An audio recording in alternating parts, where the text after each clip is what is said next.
بسم اللہ الرحمن الرحیم۔ سوال یہ ہے، کیا مکروہ اوقات کے اندر طواف کرنا بھی مکروہ ہے یا طواف کر سکتے ہیں؟ جیسے طلوع آفتاب کے وقت نماز پڑھنا مکروہ ہے، زوال کے وقت اور غروب آفتاب کے وقت نماز پڑھنا مکروہ ہے، کیا ایسے ہی ان اوقات کے اندر طواف کرنا بھی مکروہ ہے یا طواف کر سکتے ہیں؟ تو اس کا جواب یہ ہے کہ ان اوقات کے اندر طواف کرنا مکروہ نہیں ہے، بالکل درست ہے، جائز ہے، ان اوقات کے اندر طواف کر سکتے ہیں۔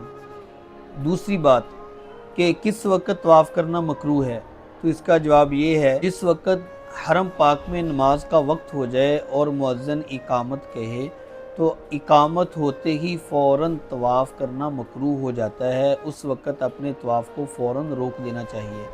اور دوسرا وقت وہ ہے جب امام خطبے کے لیے کھڑا ہو جائے، امام خطبہ اپنا شروع کرے تو اس وقت طواف کرنا بھی مکروہ ہے۔ اس کے علاوہ دن کا وقت ہو یا رات کا وقت ہو، طلوع آفتاب ہو، غروب آفتاب ہو، زوال ہو یا تہجد ہو، کوئی بھی کسی بھی طرح کا وقت ہو، ان دو اوقات کے علاوہ یعنی اقامت نماز اور امام کے خطبے کے علاوہ ہر وقت طواف کرنا جائز ہے۔